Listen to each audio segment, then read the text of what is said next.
No vídeo de hoje a gente vai analisar e responder a seguinte pergunta. Quando a gente tem um componente React, é possível a gente atualizar o estado desse componente e acessar esse estado atualizado em uma mesma função?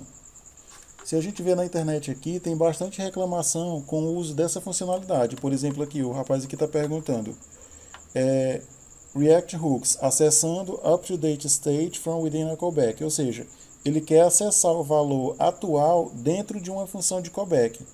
Então, isso é possível a gente modificar o estado e depois acessar esse valor atualizado dentro de uma mesma função de callback? E tem outras perguntas aqui, no caso ele aqui, ó.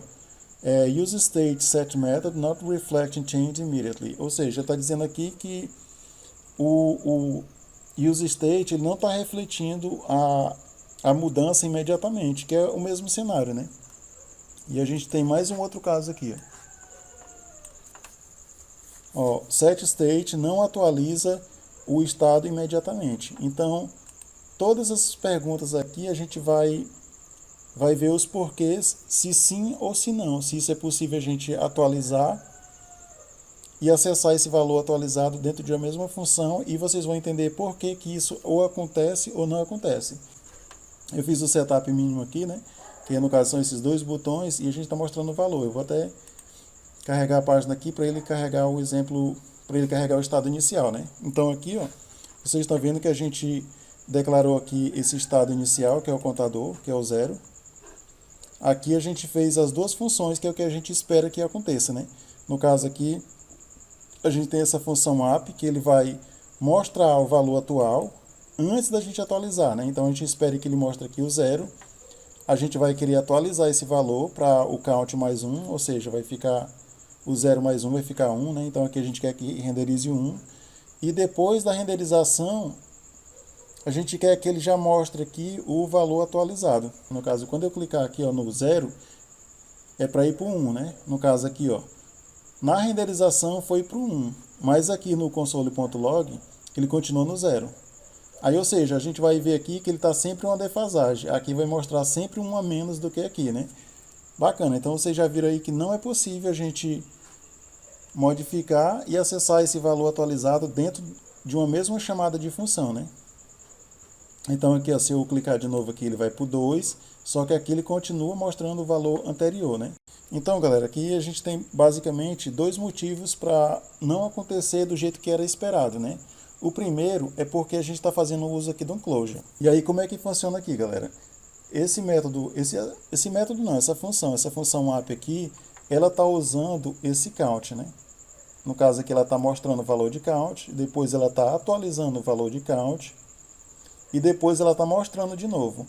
Na nossa mente, a gente pensa que ele está acessando o count, mostrando, atualizando o count, e depois acessando o count de novo e atualizando um novo valor. Só que isso não está acontecendo. Na Clojure, ele vai fazer o seguinte, ele vai simplesmente pegar esse valor do count aqui e criar uma cópia aqui dentro. No caso aqui, ele fica como se fosse aqui, um valor local. Count. Pronto. Dessa parte em diante aqui, ele não vai mais acessar esse valor. Ele vai ter acesso a esse count aqui, que no caso o valor dele vai ser 0. Bacana. Então aqui, ó, quando eu peço para ele mostrar aqui o console.log, ele vai mostrar 0 aqui. Quando eu pedir para atualizar, ele vai atualizar o estado lá de fora, mas só que o que ele vai estar brincando ainda é com esse valor aqui de dentro. Então o valor lá de fora, ele vai estar realmente esse valor aqui 1, ó. E nesse segundo console.log aqui, ele não vai estar acessando essa parte lá de fora. Ele vai estar acessando ainda esse valor de dentro aqui, que é 0.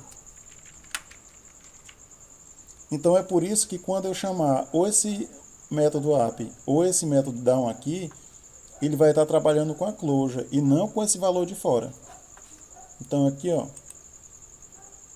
E aí eu até coloquei aqui, que aqui é a primeira renderização. Então quando eu clicar aqui, ó, ele vai mostrar 0 e aqui sim, ele já mostra 1. E aí como é que a gente faz, galera, para a gente sincronizar? O segundo motivo de não funcionar, galera, é o seguinte. Quando a gente clica aqui, ele chama esse método app e tudo isso aqui ocorre na primeira renderização. E esse valor que a gente modificou aqui, ó, do count, ele só vai estar acessível na renderização 2. E a gente pode ver isso, por exemplo, eu cliquei aqui e mostrou aqui, ó, antes, e ele está mostrando aqui de novo, ó, mesmo antes, né? Ou seja, tanto no antes como nesse aqui, que é o mesmo antes, ele está mostrando 0. Agora, quando a gente muda o estado, o componente vai re-renderizar, ou seja, quando ele re-renderiza, significa que é uma outra renderização. No caso, eu chamei de segunda renderização. Então, como é que a gente faz para pegar o valor anterior e o valor atual do estado, no caso do count? Só é possível a gente acessar ele aqui no useEffect, porque esse useEffect tem exatamente essa função de esperar o elemento re-renderizar, e aí depois sim, ele vai mostrar o valor que foi atualizado na renderização anterior.